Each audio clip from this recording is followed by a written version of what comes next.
akka ta'utti jiraachuu inni jedhu kun tokkummaa waldaa kiristaanaa eeguudhaa fi gad of deebisuu barbaachisa. Geggeessitoonni waldaa kiristaanaa, tajaajiltoonni waldaa kiristaanaa Waaqayyo akkasin gajjettanii hojii kana hojjettaniif si waame malee akkasin ol jettanii hojii kana hojjettaniif si waamne Waaqayyo. Waa isin gajjedhaa Waaqayyo isinirraan ol jedha. Isin dhokadhaa Waaqayyo isinirraan mul'ata. Isin Waaqayyoon beeksisaa, Waaqayyo ofiisaa isinirraan beeksisa. Gaafa nuyi gajjechuu jalqabnu ayyaanni Waaqayyo nu baay'achuu jalqaba. Yesuus iyyuu Waaqa ta'eetu jiru gajjedha.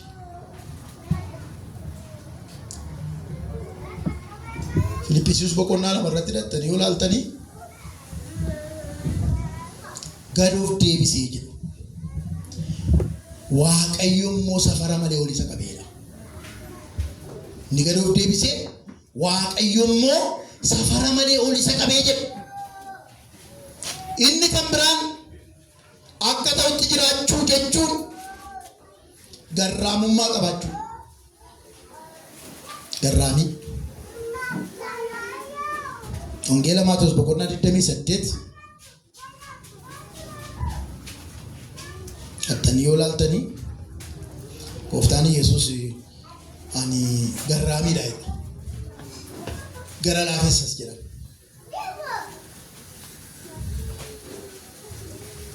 Garraamiidha, gara laafessaa jedheeti anarraa kottaa baradhaa. Jedhee waa kottaa irraa baradhaa. Maal baratama Yesuus irraa? Maaltu baratama? Manni barumsaa Yesuus Kiristoosii garraamummaa, koorsii garraamummaa jedhamutu irraa baratama. Gara Yesuus warri dhufanii Yesuus irraa, faakaaltii Yesuus irraa koorsii isaan baratanii garraamummaadha. Uftulummaa miti. Uftulummaa miti. Kanaaf Yesuus maal jedhee? Kottaan irraa baradhaa ijoollee. Gitiin qabatana kottaan irraa baradhaa.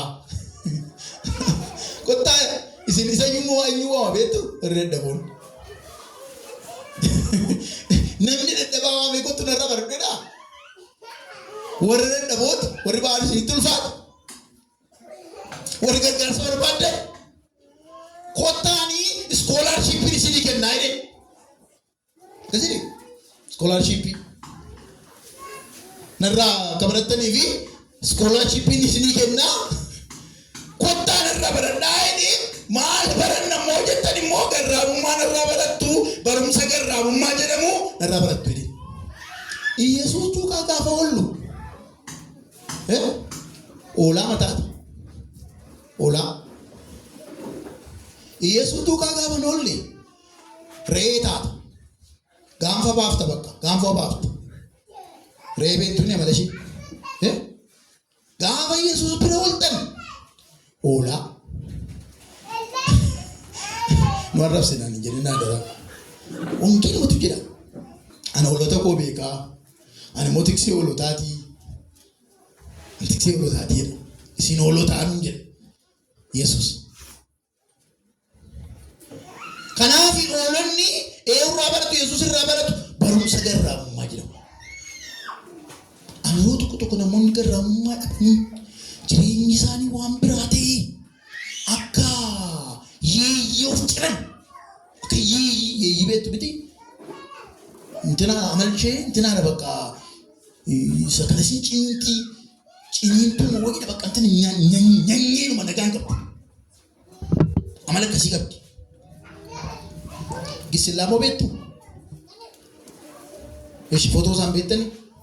Intina maanni sigaaraa isaa gisillaa jedhamu tokkorra footoo ishee jirti. Gissillaani amalli isheedhaan amalli ishee dhukkubaan duuti miti yeroo baay'ee aariidhaan duuti. Aarii batachiisa. Irra baay'imatti qaqqudha ajjeesa. Intinaan qabdu bakka. Tasgabbiin qabdu. Seefi disipiliinii miti tiraanshee. Kanarraa kan ka'e mataa marra baay'ee ajjeesa. Namoonni tokko akkasii faggissillaa isaan godhu. Faggissillaa isaan godhu. Iddumatti irraa boba'aa hundumaa. Yeroo itti bishaan keessanis hin fooyya'an. Yoo operaasyoonii gootanis hin fooyya'an. Garraamummaa. Yesus. Dura bu'aan amantii keenyaaf mataa amantii keenyaa inni ta'e Yesus. Garraamidha.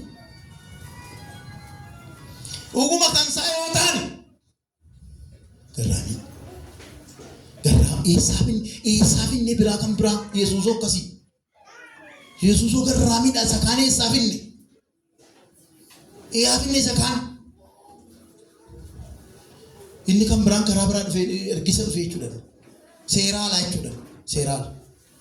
Kanaaf waan seeraa dhaloota tokko namoonni amalli ani koo amalli akkasiin qaba bakka kana naa hubadhaa an kana dhiisuu hin danda'u.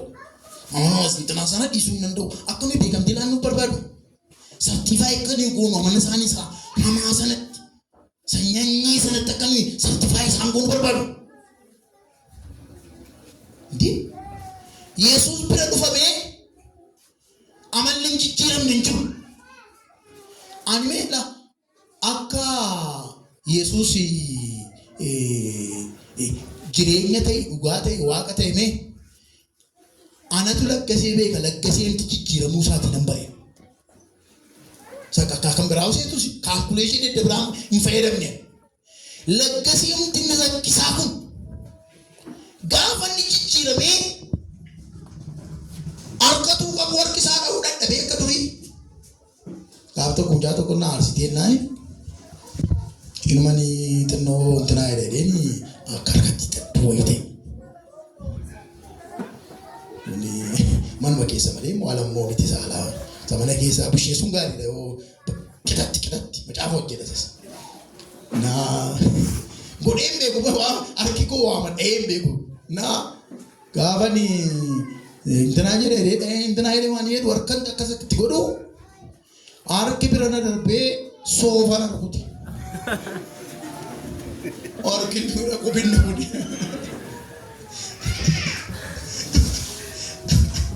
Duukaa moonu taa'ee miilli moona mucucaate natala caamati. Xinnoo ishee gaafa natti fooyya'u taa'ee gaafa yaadu shaakala sana keessa nyammani rukuteen beeku, dhiiteen beeku, kabaleen beeku tureera. Harki qoosa sana dura hojjetaa ta'uu hin danda'an.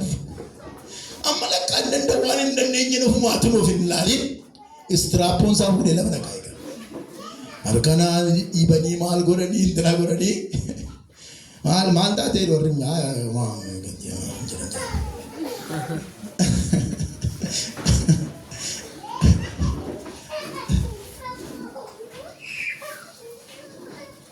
garraamummaa.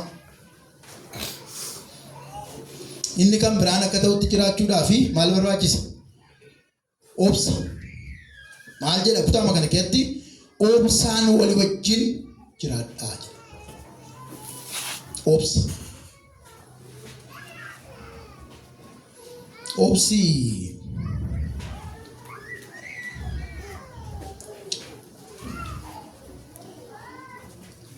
maaddaadha rakameen guutatu. Maaddaadha. Mayoo nadaajiin benziilli maal dhume makiinaa dhaqanii maaddaadhaa guutuuni. Miti ci guuttatu. Amma namni tokko maal jedhaa bakka obsa koon fitadhee. Nam fitadhee.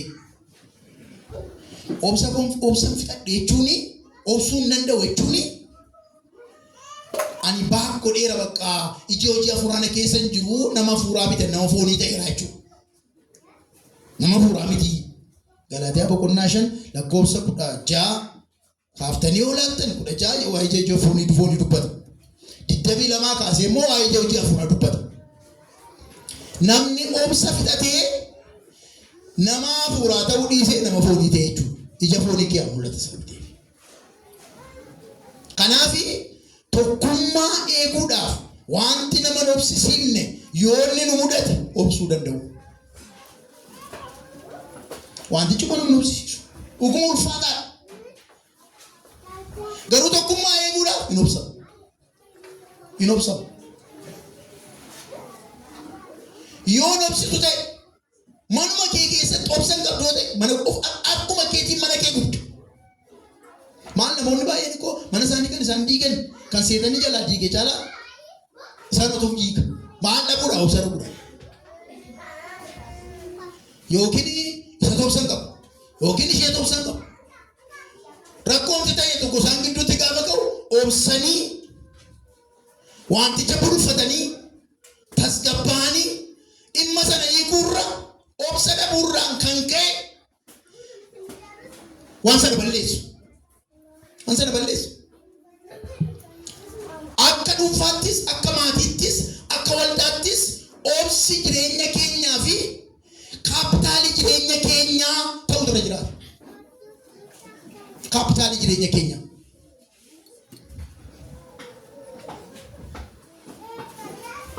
Inni kan biraan jaalalaan waliif danda'u.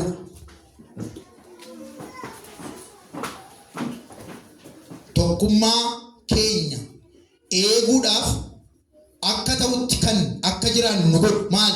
Jaalala. Jaalalli hundumaa danda'a. Hundumaa amana. Jaalalli. Kan isatti tolu duwwaa yaadu. Jaalalli. Jaalalli. Jaalalli kan isaa duwwaa yaadu. Waaqayyo uumasaatiif jaalala miti dha. Jaalala Waaqayyo. Waaqayyo jaalala gaafa jennu isa tunnu madarakii irra dhaabannee sin jaalladhaa amma silaan baay'ee jaallannu naan jedhe obboleessi keenya. Jechuudha dhugaa ta'uu danda'a. Diruu sanarra darba jechuun jechuun afaan maan natti hime malee na jaallachuusaa hojiidhaan waan argeen qabu. Isa hundaan gobosii ta'e Oromoon immoo sin jaalladhe deema namatti himuun iyyuu isaa du'a. Akka inni itti fuudhu iyyuu Waaqayyotu beeka. Nama jaallanne iyyuu kun bira qabnee waan biraa goone haasaa kan biraa soonnee isa gama sanaa ceenee isa sii fuunee fakkeenya waa meeqa furannee muka meeqa beeknee muka meeqa kaafnee intuma nuyi naannoo kan biraan dhufee collee ishee gidduu galti.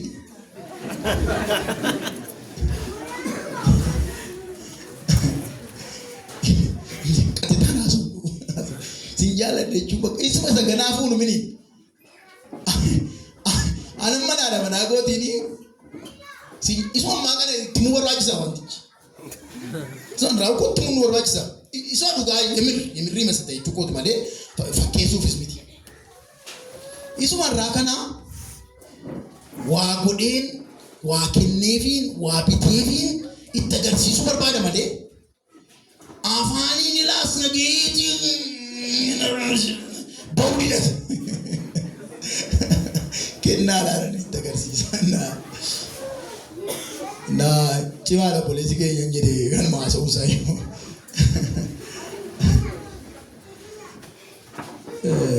gooftaa Yesuusii sinin jaalladha jedhee matuu afaaniin nutti mee deemee nun galu jaalallisa. Wangeela Yohaannis boqonnaa 3:16 irratti maal jedhe? Waaqayyo akkana biyya lafaa jaallateera. Jaallateera.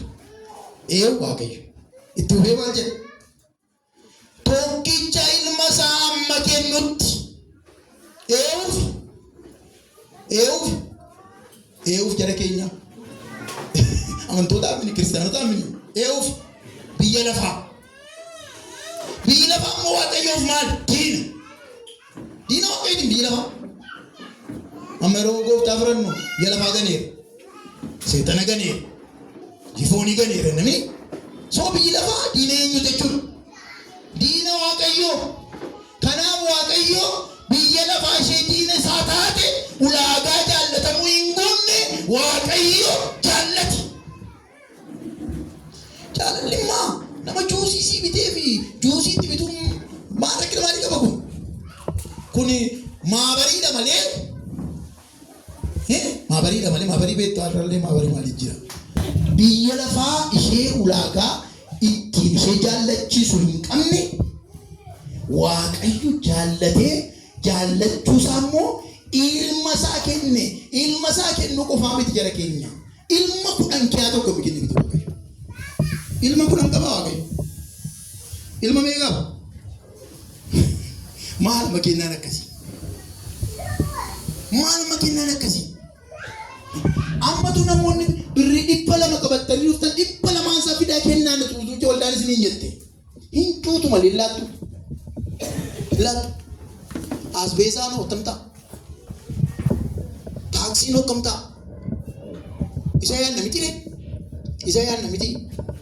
Waaqayyo garuu anaaf ituu ofii kootiif ituu hin jedhin ilma tokkicha qabu baasee kennee immoo akka inni dhaqee bashannanuuf kenne. Akka inni dhaqee du'uuf kenne.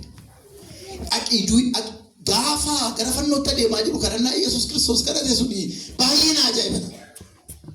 Yaa baay'ee xoofoon kun narraa dha.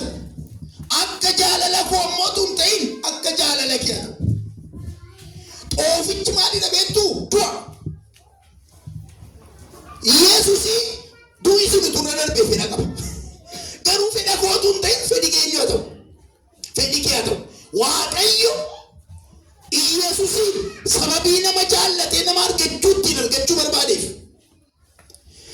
bu'aattiin Yesuusiin du'a isaatiin argatu sababii barbaadeef Waaqayyo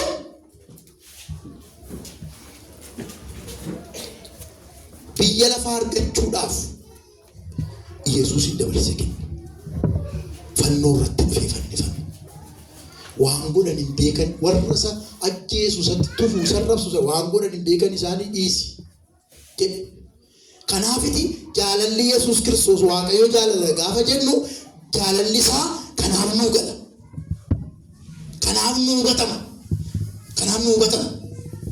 Kanaafi tokkummaan maal barbaada? Jaalala barbaada. Jaalala barbaada. Humna tokkummaati jaalala. Kiristaanota duriif kiristaanota ammaa gaafan ilaaluuni dhugaa mana hadiisaa. Ma kiristaanonni durii yoo tu waliin argin torban tokko gaanii hin boo'u. Waluma arguu dhabuudhaaf hin boo'u wala danaa jiree boo'u. Maattu boosisa jaalala. Inni ammaa waggaatti yoo wal arge dhimma isaanii. Ante tafa ko te tafa jedha. Tafa. Hin badee jedha malee eessatti badee maaliif badee maal ta'ee gaafa argu jedha ta'uu isaa argeef jedha. Dhimma isaan qabu. Jaalalli akkasi waa'ee nama sanaaf quuqamtan isin godha. Akkasi nama sana irratti cubbuun hojjenne yakkan hojjenne isin godha.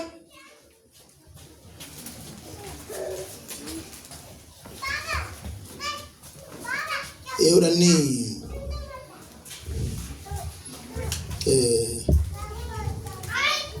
tiimaar irratti aminoon buleetti isaatu mini sin jaalladheetii jaalaluma maal irratti hojjete hin salphisi salphisi maaliif akka goote irraa hin jaalladheetii amma jaalalli nama salphisaa lafa salphinaa hundaa butuudha. Qorontoos irraa boqonnaa 13 keessatti jaalalli lafa maaliin dhaabatu? Lafa salphinaan dhaabatu. Lafa jaalalli jiru ulfina jira. Lafa jaalalli jiru qulqullummaa jira. Lafa jaalalli jiru kabaja jira. Lafa jaalalli jiru araara jira, nagaa jira, tokkummaa jira.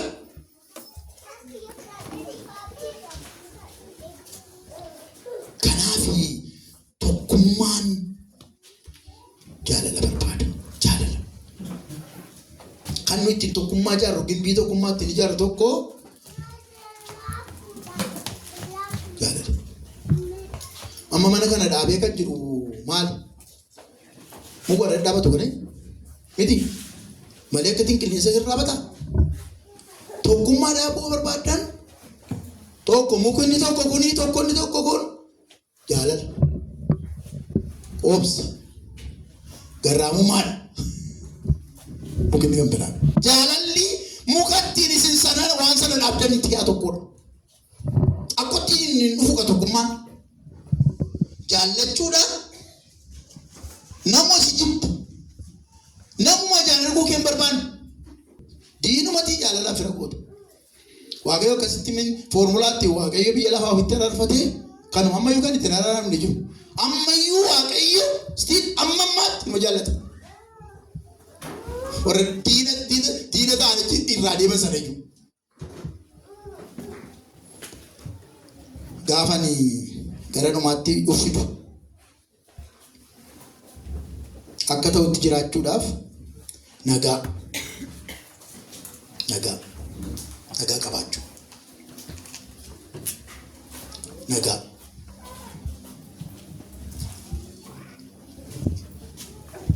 Hidhaa nagaatiin tokkummaa Hafuura Qulqulluu harkatti eeggachuudhaaf tamaa. Hidhaa nagaatiin tokkummaa Hafuura Qulqulluu harkatti galfachuudhaaf maal godhaa? Tamaa. Maal gaafata jechuun nagaa fiduudhaaf maal gaafata? Dhamaatii gaafata. Akkatti hin teenye nagaan akka dhuunfaatti nu barbaachisa. Nagaan akka hawaasaatti nu barbaachisa. Nagaan akka biyyaatti nu barbaachisa.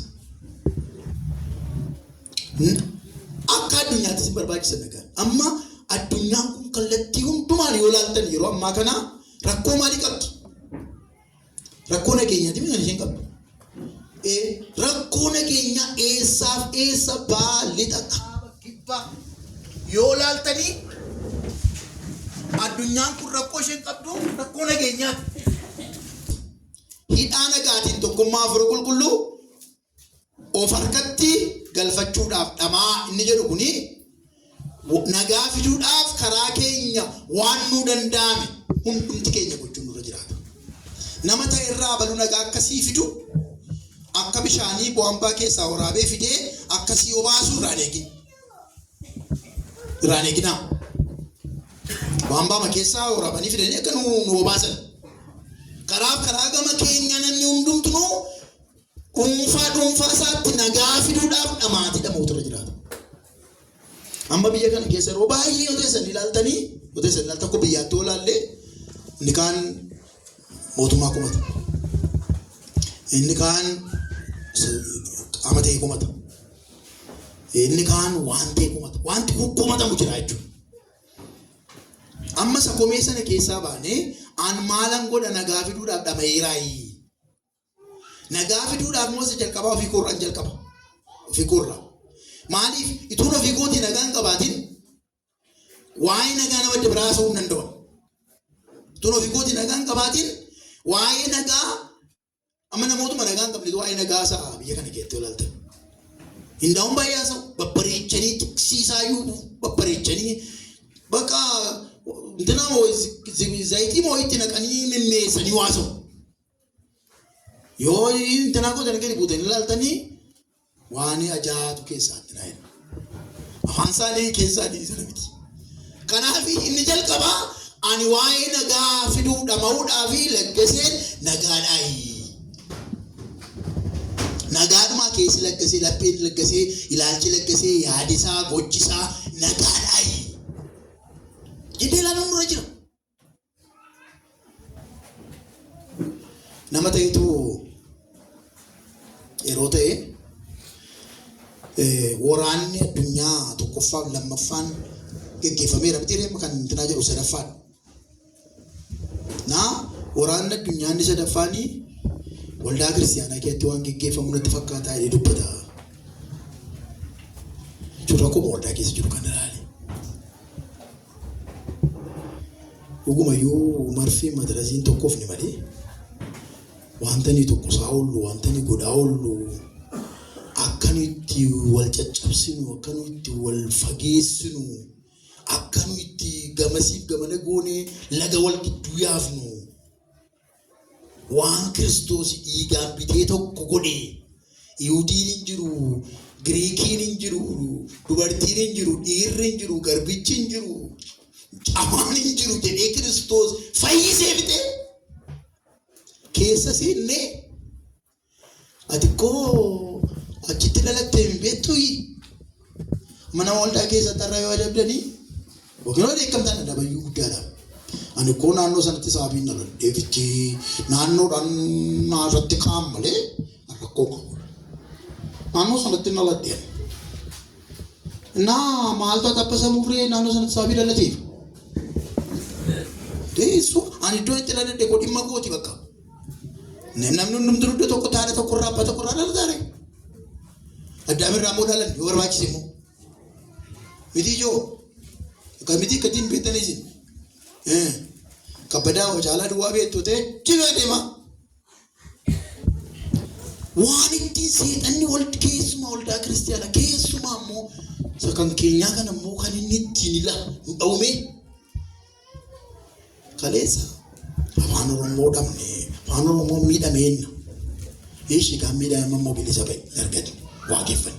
Har'a maal dhabdan? Afaan Oromoo qallatee mun fudhate. Maaltu itti si nyaanamu? Minicha bari. Warri mana yaada tokko yeroo dhufteeti. Waa tokko jammartu bodaan. Yoo jammarte birriidhaan jammartu. Jeemuftee minicha bari isin jetti. Ulaatteetti. Ulaat minicha bari. Minicha bari laachuu. Maaltu itti isin ifa dabalamu mee? Maal? Soogiddeetti itti ragee. Moo barbarree moo zaytii. Baay'ee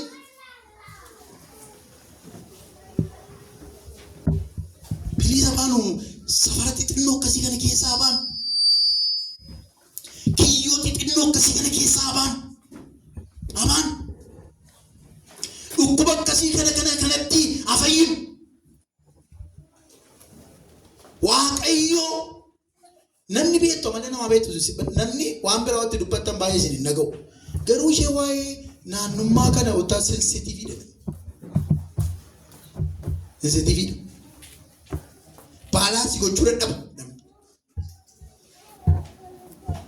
Namni dhuguma eessatti kan dhalate namni iddoo ta'etti dhalata.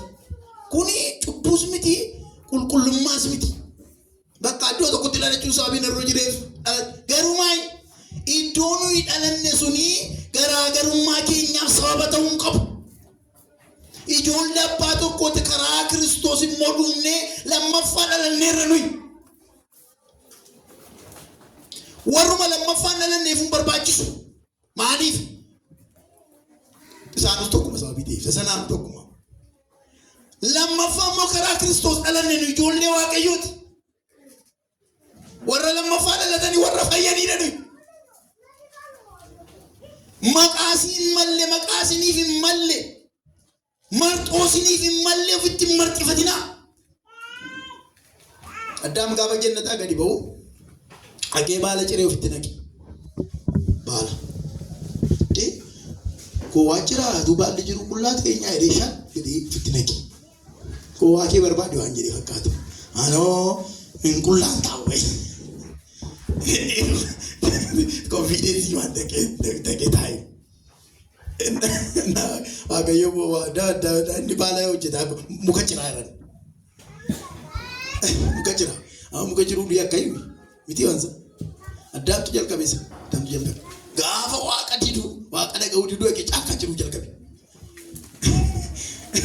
Gaafa argitee uumamatti buuta gaafa waaqa dhaga'uu diduu uumaa qofatu hin ta'in uumamatti buuta uumamaa joollatu. Waaqayyo uumama kana ajjina akkanii wal lolluuf nun keenya waaqayyo lafarra. Even Addaamiin waaqayyo waan itti kenne eegii kunuunsi guddisii obaasii nyaachisi ittiin jedhame malee jireenya jenneen. Gaafa waaqarraa shartat jedhuti haffaa ishee deemu kan jiruu jalqabe. Egaa waaqayyo immoo sababii keetii fi aarsaan baasa hidhee waaqayyo horii qalee waan ta'e bineensa horii qalee waan ta'e qalee nama akkas ta'u kanaafi. Amma waan ofitti uwwisaa jirtu ofitti mammaraa jirtu kuni aduu tokkitti si ga'a. Guyyaa tokko hin dabartu guyyaa tokko bisaatii tokko hin dabartu. Irraatii caatee qullaa isaa massaati lama. Ilaa namicha qullaa sanatti hin jedhamu. Haala dandabbaraa Yesuus akkan jedhamnee fi Waaqayyo gogaa fidee gogaa sana eessaa fidee Waaqayyo horii ta'e qalame jara keenya. Dhiigan dhangala'e namichuma saba qachuudhaaf fiigu kana uumamaa wajjin wal lolu kanaaf dhiiga dhangalaasa. Lubbuun ba'ee jira itti uwwise. Kanaaf nagaa buusuudhaaf nagaa fiduudhaaf maal godhaa jedha sagalee Waaqayyoo. Malee akka kursii bunaa teessanii eegina tarree namni bitanii akka nama kan biraanii akka nagaa fiduufi. Amma kursiin bunaa yoo hiramuu jalqabee amma ni nagautti maal godha malaan godha. Taa'ee eega bakka fudhadhee nyaadhaa jechuun. Nagaanii bakkaan tarree malee gadhee nama waan sun naa dhufutti taa'ee eegamiti. Dhaamawuun irra jira nagaa fiduudhaaf. Maal jedha sagalee Waaqayyoo gara dhumaatti kana ittiin xumuru. Waamichitti waamamtan tokko jira. Dhagni tokko jira. Amantiin tokko jira. Hafuurri tokko jira. Gooftaan tokko jira. Cuuphaan tokko jira. Waamichi nutti waamne meeqa? Meeqa jara keenya? Waamicha tokkotti waamne, abdii tokkotti waamne. Lama miti. Karaan isaa lama miti. Tokko. Biyya lamatti waamne miti, biyya tokko. Nama lama nu kaadhimmate miti, nama tokko. Waldaan kiristaanaa kaadhimamtuudha. Kaadhimamtuu Yesuus Kiristoos, mushurrichi Yesuus Kiristoosidha. Abbaan manaa keenya Yesuus Kiristoosidha. Gaafa dhufu nu furachuudhaaf waldaa furachuudhaaf gaafa Yesuus Kiristoos dhufu saaf kaadhimamnee jira tokko abdichi. Kana qofa miti. Amantiinis meeqa?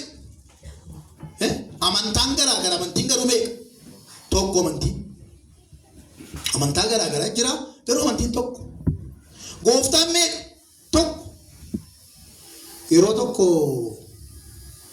mucaa dargaggeessi tokkotu abbaan isaa fi haati isaa namanu. Gooftaa natti namanu inni garuu namanu. Naa yeroo hundumaa haati isaa gooftaa fudhadhu itti dhugaa baati. Immoo gooftaa isa kamiin fudhaa jedhee gaafata ishee. Isa kamiin fudhaa. Argitanii gooftaan inni nuyi fudhuu inni namatti hin dhuguni jireenyi keenya ni mutaadhaan namaaf hin dubbifamu jechuudha. Dubbifamu ayinabbamin.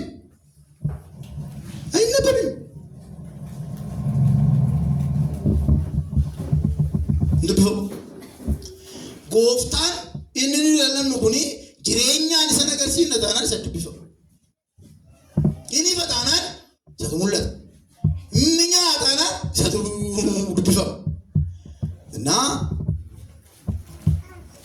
godhee gaaf tokko hiriyyaan isaa namni gaa'ela dhaabbate tokko jira laaqana gara mana isaatti dafeere. Hiriyyaan isaa gaa'ela dhaabbateedha gooftaa qaba. Gara mana hiriyaa isaatti kana dhaqee laaqana nyaatee gooftaas fudhate jechuudha. Hiriyaa koo hidheen laaqana nyaatee gaafa xumureen anarraa mana keetii laaqana qofaatu hin ta'in kana nyaadhee jaalala sii fi haadha manaa kee gidduu jiru si nyaadheera. Kanarraa kan ka'e gooftaa kee fi gooftaa haadha manaa keetii na fudhadhaa. Fudhate gooftaa achumatti qalbii diddiirratee hin gale. Namni gaafa gooftaa fudhate immoo akkam akka inni gammadu. Waa baallee baasee qilleensa irra deemu fakkaata miti. Bulee akka namni nutti ulfaatu kana sitti fakkaate. Bulee gaafa inni waa nutti facaase namni nutti ulfaatu bakka. Waan jechuun hafuuraan malee waan biraan turuu jalqabaa sana. Harkisi lafaa akka nutti hin dalaa jedhe kana sitti fakkaate. Gaafa gara manaatti galu haadha isaatiin gooftaan fudhadhee maazarii gooftaan fudhadhee deematti galee. Gibbii keessa fiiddee mana keessa fiiddee waaqayyo si haa galatu sabbata ofirraa ittee qaggootee galachite. Garuu gooftaan fudhadhee gooftaa kee gooftaa abbaa kootiitu hin ta'in gooftaa hiriyaa koo gooftaa haadha manaa kootii haadha manaa isaatti fudhee. Na maali tokko maala itti amansiisuu yaalti. Lakki tokko mitiidhe. Tokko mitiidhe. Kan keessanii gaafa waldaa dhaqxanii haalleluuyaa isin jechisiisa. Gaafa manatti galtan immoo dullaa isin jechisiisa. Waldaa gaafa dhaqxanii bakka amantoota gaafa dhaqxan haalleluuyaa gadi bakka cawaadhu. Mana moon tokko rostaanii basma. Tuuntanaa ka viidiyoo isaanii kaasanii malaakuma Gabrielii fakkaatu. Gaafa gadi ba'an immoo malaaka intina fakkaatu. Intina fakkaasaan na'uusa. Saayifatu waaqayyo.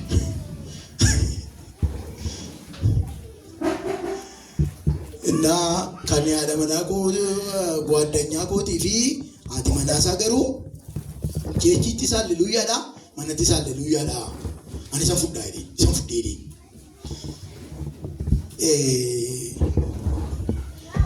Namoonni akka isaanii gooftaadhumtuu tokko kan taane godhanii kan laalanii fi jireenya keenyaan hin mul'ifnu taanaan namoota biratti gooftaa lama jiraadhaan hin gotu namoonni. Hin dubbifamu jechuudha. Jireenya keenya irraa taanaan. Kanaaf gooftaan tokko, amantiin tokko, cuuphaan tokko, dhaqni tokko. Har'a garuu qorichi jira. Nama fayyuu barbaaduu fi qorichi jira. Ameen. Dallaa nuyi ijaarree, aaxirii nuyi axxarree, baala nuyi mamaxxansinee, kilaasii gargar cirree, mootummaa waaqayyoo akka mootummaa kan biraa jara keenya amma manni nuyi keessa jirru kun iddoo nuyi keessa jirru toora fuudhaa nuyi keessa jirru kuni buutikii miti ishii. Buutikii miti. Amma waanuma waliigalu fakkaanne garuu waliigal fagoodha. Kanaaf amantii tokko qabna, gooftaa tokko qabna, cuuphaa tokko qabna, hundee amantii tokko qabna. Gara kamitti immoo nu waami gara tokkummaa kanatti. Warri tokkummaa kanaaf isin dhukkubaa jiru. Maqaa gooftaa Yesuus Kiristoosiin fayyaa. Fayyaa. Tokkummaadhaaf immoo isintu aarsaa ta'uu isin irra jira taanaan aarsaa taatii fayyisaa nama. Fayyisaa. Isintu miidhamee dallaan sun deebi'ee tokkummaan sun deebi'ee dhaabachuu qabaatee gadi baafamu irra jiru baasa. Yoo gaafa kana ta'u tokkummaan kun yoo deebi'e yoo jiraate afurri kun yoo deebi'e magaalaa kanaaf itoo hin ta'in faarfannaan tokko maal jedha an dadhabameera jedhamini. Amma tokkummaa ittiin hin danda'amne baay'ee tokkummaan qabne taanaan tokkoon mataadhaan nu dhaaba.